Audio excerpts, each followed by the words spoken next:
Bien, vamos de inmediato a la siguiente entrevista. Estamos con el economista Carlos Argüello, él es analista económico. Usted, como profesional en los temas económicos y además como analista de medios, siempre está haciendo seguimientos a las medidas, a las políticas que se implementan. A su criterio, ¿cuál ha sido el comportamiento de la economía en el país durante este año que está por culminar? Muchas gracias, amigo Osvaldo. Un saludo a toda la ciudadanía. Bueno, definitivamente los ciudadanos que vivimos en este país, este año nos ha ido súper mal, ¿no? Hemos pasado de crisis en crisis, crisis financiera, crisis económica, crisis social, crisis de seguridad. Afectados por las 7 plagas. Y ahora la crisis eléctrica. Entonces, la sumatoria de eso, más lo que este gobierno empieza después de una muerte cruzada en diciembre, para enero a diciembre del 2024 le tocó una tarea muy difícil por cuanto las arcas fiscales apenas habían cerca de 200 millones y con pagos en diciembre del sueldo de diciembre y los décimos. Aparte, emisiones atrasadas a proveedores, atrasadas a los gobiernos parroquiales, cantonales, provinciales, a los pagos de la seguridad, a los pagos en fin, de todos los proveedores del Estado. Eso significa que tocó ordenar la economía y no ha sido tarea fácil. Yo digo que en evolución nos ha ido súper mal por cuanto económicamente los ecuatorianos no hemos superado. Pero eso hay que traducirlo en cifras. A ver, a su criterio, ¿se ha sincerado, se ha nivelado las cuentas hasta el momento en relación con lo que quedaron? Bueno, un país se mide su riqueza o su producción en función de una variable que se llama el Producto Interno Bruto, el PIB. Ese ha crecido apenas, o va a crecer para diciembre 31 apenas del 0.4%, o sea, ni siquiera el 1%. ¿Cómo se mide esto? En función de lo que crece la población, y la población crece a un ritmo del 1.5%, o sea, cerca de 300.000 personas nuevas hay en el Ecuador, obviamente hay que restar las defunciones, pero cerca de 290.000 personas existen nuevas en el Ecuador. ¿Cuál es el índice que a uno le satisfacería conocer? El incremento del empleo para tomar en cuenta a esa gente que se integra a la población económicamente activa. Somos 18 millones de ecuatorianos aproximadamente, los cuales el 68% está en edad de trabajar, o sea, lo que se llama la población económicamente activa. O sea, 13.300.000, de los cuales el 68% no tiene empleo. O sea, apenas en el registro del IES hay cerca de 3 millones de afiliados a empleo formal, empleo adecuado. El resto nos dedicamos quizás a labores de comercio, a labores informales, que si en verdad tenemos ingresos, pero no justifica un ingreso en donde se tenga una seguridad social o algo que al ciudadano le incentive. Mire cómo están los números. Si el país avanza o crece al 0.4 y la población al 1.5, quiere decir que no es suficientemente capaz de absorber la economía. A ver, si el PIB y el crecimiento en general del país no ha avanzado durante este año por las razones que se han expuesto, entre ellos fenómenos de carácter natural, el asunto de la inseguridad también, que gobiernos anteriores dejaron crecer y recién en este gobierno se empezó a dar una lucha frontal.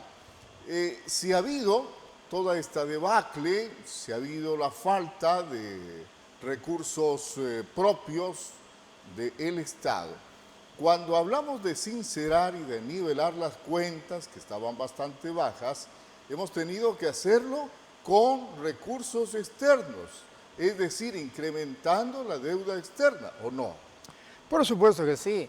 La deuda total o global, que sería la sumatoria entre la deuda externa a los organismos internacionales, a los multilaterales, en fin, y también la deuda interna, sobrepasan los 83.000 millones de dólares. Eso significa más del 68% del Producto Interno Bruto, cuando la Constitución dice que máximo un gobierno puede endeudarse a un 40% del Producto Interno Bruto. O sea, gravísima la situación. En cuanto a lo que es básicamente el manejo de la economía, que usted me preguntaba al principio, este gobierno toma el país con un déficit de más de 5.000 millones y atrasos por 5.000 millones.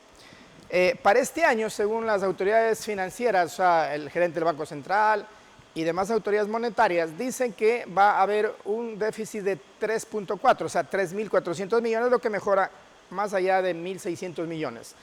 Y que existe un superávit fiscal al finalizar, por cuanto las cuentas medios se han equilibrado. ¿Cómo hemos equilibrado las cuentas? Básicamente por dos vías. La primera que usted dice que es el endeudamiento externo con acuerdos con el Fondo Monetario Internacional que nos van a desembolsar recursos en este año que viene y el que ya han desembolsado el año pasado, y sobre todo con el incremento de los impuestos.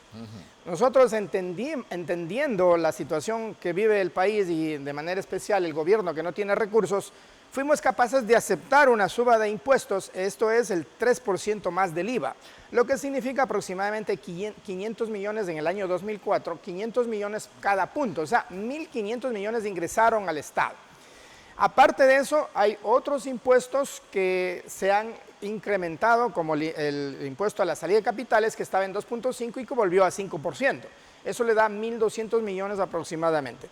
En función de eso, más los ingresos exteriores, el país ha logrado medio equilibrarse y obviamente la recaudación financiera ha sobrepasado los 20.000 millones. Eso quiere decir un 15% más del año 2023, que fue cerca de 17.500 millones de dólares. Así ha financiado el gobierno parte de su desenvolvimiento económico para algo favorecer a los ecuatorianos. Estimado Carlos, ¿qué políticas se podría recomendar a los nuevos gobernantes a efectos de no depender exclusivamente de recursos externos y también de aplicarle medidas al bolsillo del ecuatoriano a través del incremento de impuestos y que tengamos otras fuentes de generación propias en el país? Claro que sí, existen un sinnúmero de medidas que se pueden tomar. Dentro de ellas, obviamente, es mirar el presupuesto que esté equilibrado o que tenga un equilibrio, un punto de equilibrio.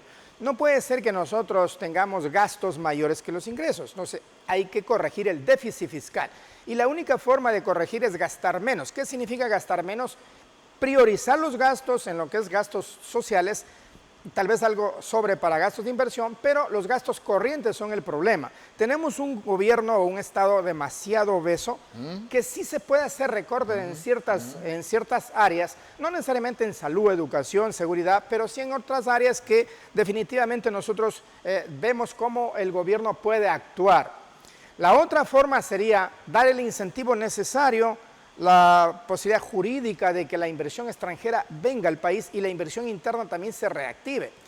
Eso significa dar las condiciones para que no haya de pronto crisis en función de que los ecuatorianos y los extranjeros que vengan acá no tengan esa sensación de que invierten y enseguida esos capitales se desperdician o corren riesgo. ¿Cómo se mide esto? A través del riesgo país. Cuando toma Noboa, el riesgo país estaba por 1.700 puntos y hoy lo deja cerca de 1.200, cosa que es bueno. Si comparamos con la economía argentina, ellos tenían más allá de los 2.000 y hoy están menos de los 1.000. Es por un buen manejo económico y la confianza que tiene el sector externo en ese país. Eso debemos propender. Una vez que se tenga la seguridad jurídica para la inversión extranjera, atraerla sin tanta maraña, sin tanto impuesto, hace falta una reforma laboral moderna y nueva.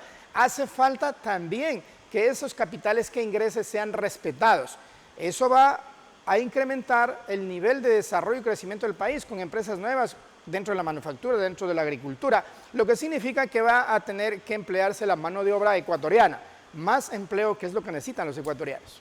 Bien, gracias por haber estado acá con nosotros, economista Carlos Argüello, analista económico, dando su criterio respecto de lo que ha sido el comportamiento de la economía en el país durante el año que culmina, el año 2024. Hacemos una breve pausa y retornamos con la siguiente entrevista porque ya tenemos acá a nuestro siguiente invitado.